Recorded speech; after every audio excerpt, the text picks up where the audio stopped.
kicked off. Okay, let's go. Take it away.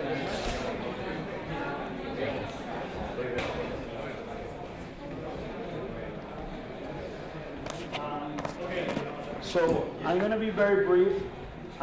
Basically, we have with our Dr. Jason Blackstock. He's a senior lecturer in science and global affairs at the UCL London. And let me just tell you one thing about Jason. He has an amazing CV, so I'm not going to go through all of it. A few years ago, Jason went to UCL. He created a department on, has a very long name, of science, technology, engineering, and public policy. It started just as a two-person project, and now there are like dozens of researchers and professors involved. They have thousands of students every year going through his courses, and they're working in very close collaboration with some of the leading governments and institutions and companies in the world. So Jason is a wonderful example of a scholar who's having a huge impact in society. He's probably one of the biggest experts in data right now in Europe. So you're extremely lucky to have him, and I'm sure he's going to tell us amazing things. So thank you very much, and please join me to welcome him. Thank you. I've noticed I've got 17 minutes rather than 20, so I'm going to just jump right into things. First, I just want to say a big thanks to Manuel and Diego and the organizers of this, because these sorts of conversations that bring together people with technical backgrounds, business backgrounds, academic backgrounds, looking across the diversity of issues and policy happen all too rarely.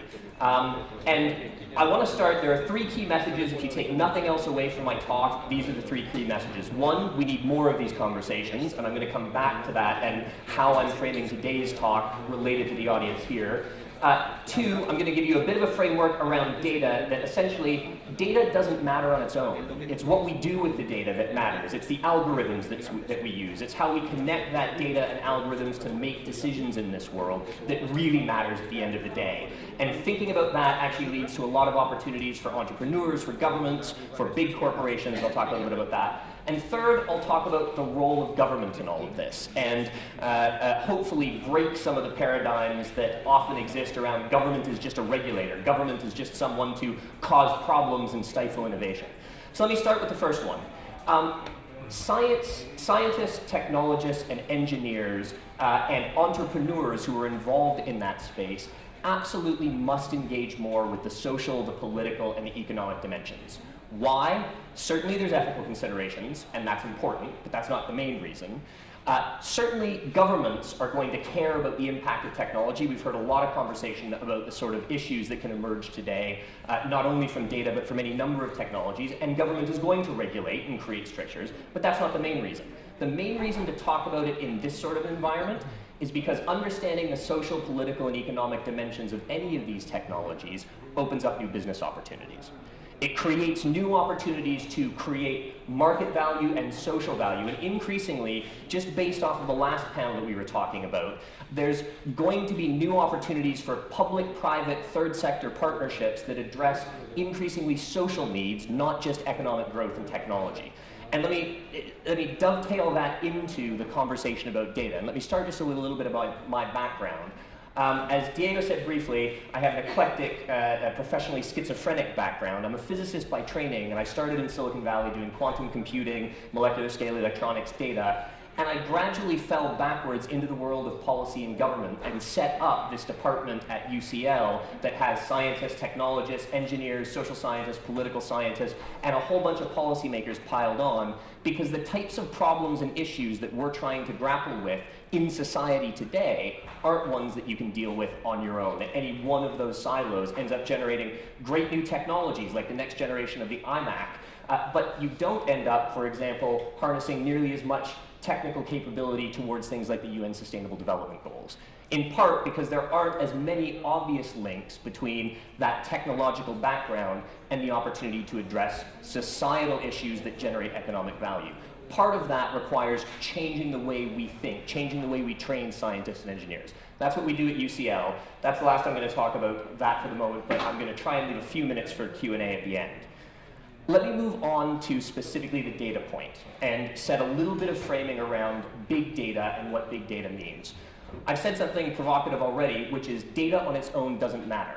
I want you to think for a moment, if I handed you, printed out on paper, a database with even just 10,000 entries, how would you, as an individual, go about trying to process that without the help of a computer?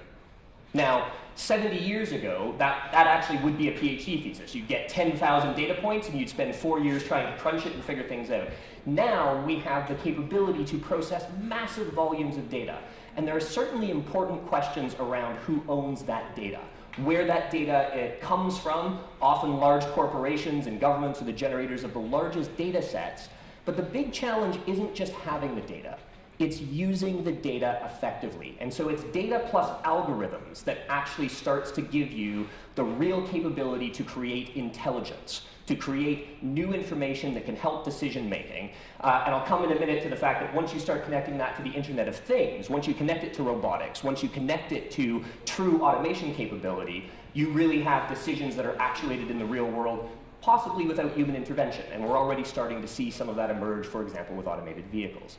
But just before I jump into the IoT, there are a few issues around algorithms where there is tremendous opportunity for entrepreneurial engagement. And I want to talk about those in particular.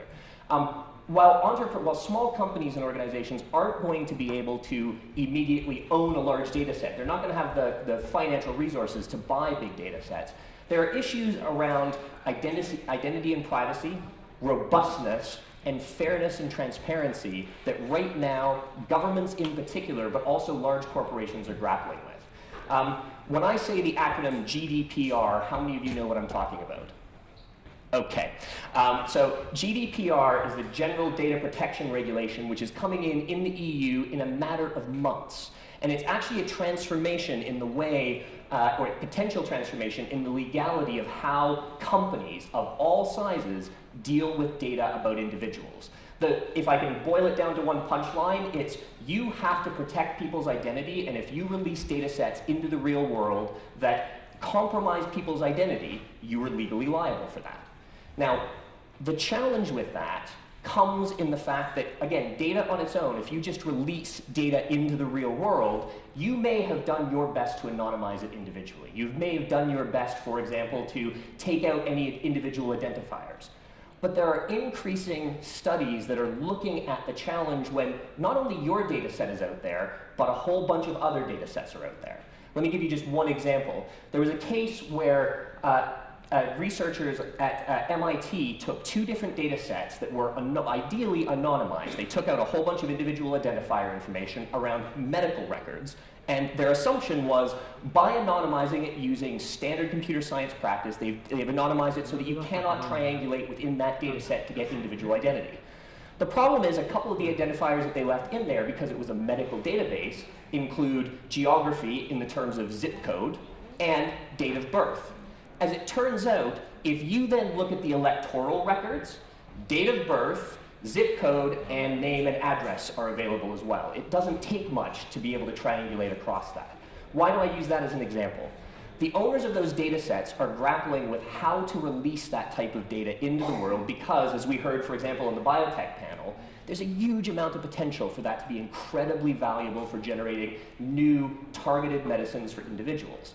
The challenge, however, is if someone wants to get more information about you as an individual or wants to use that sort of triangulated information for nefarious purposes and can triangulate it with a range of other data sets, it raises really difficult challenges. So governments, large corporations that want to be able to take the value out of releasing those data sets and being able to get the research that engages, need the help of people who are thinking through in entrepreneurial ways, the development of algorithms, the development of safe environments for being able to process this type of data and get the benefit without risking identity.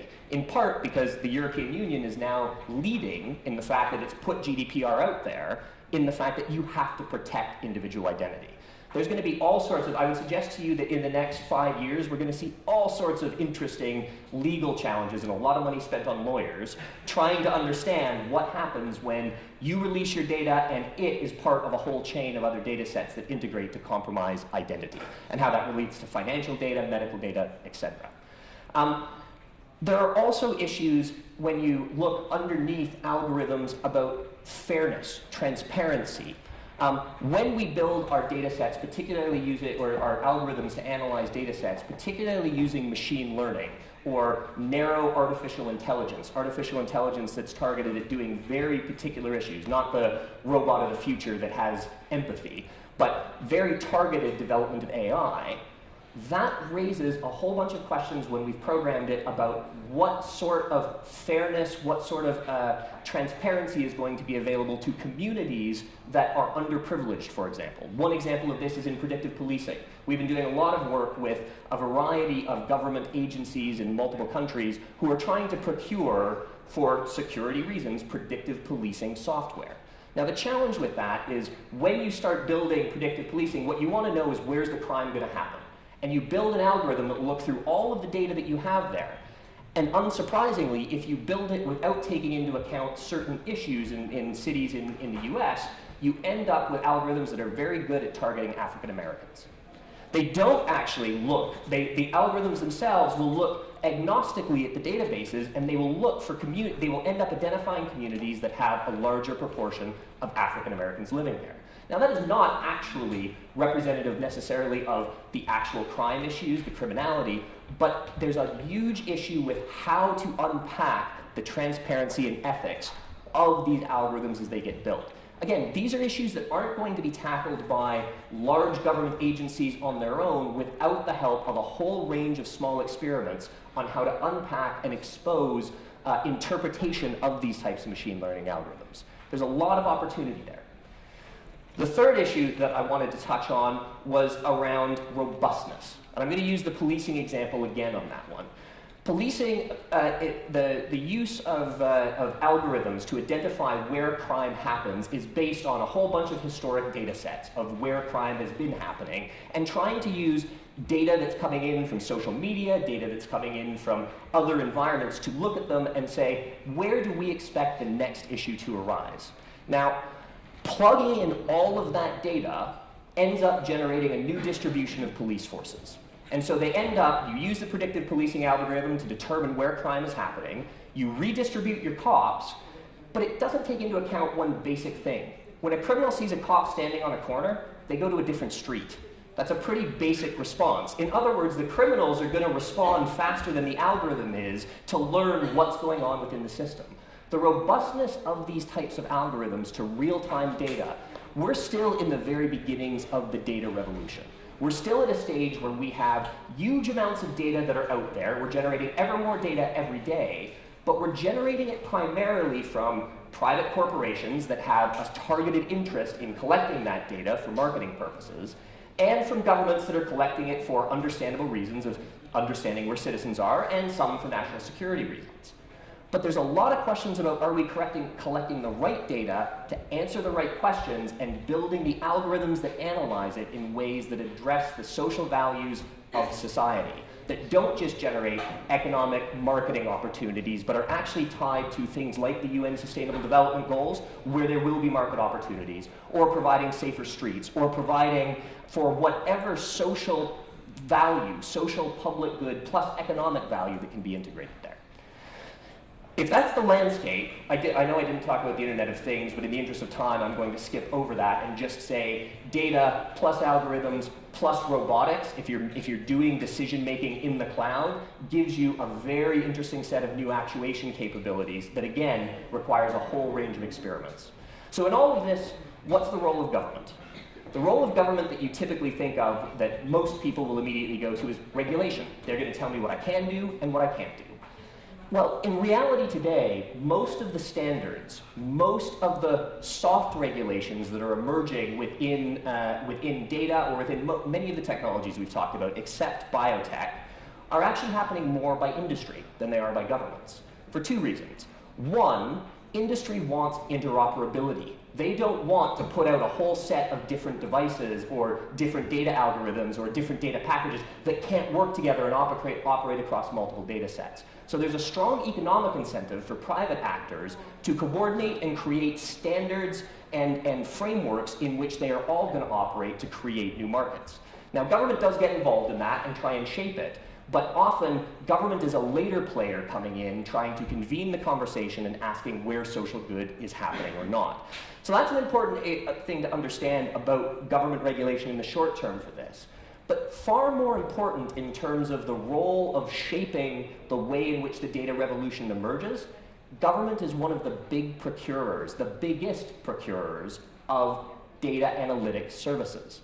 They have massive databases on anything from transport to crime to healthcare to taxes, and they need to be able to procure and bring in the analytic capability to make sense of, to do the sense making on all of this data and use it for valuable purposes.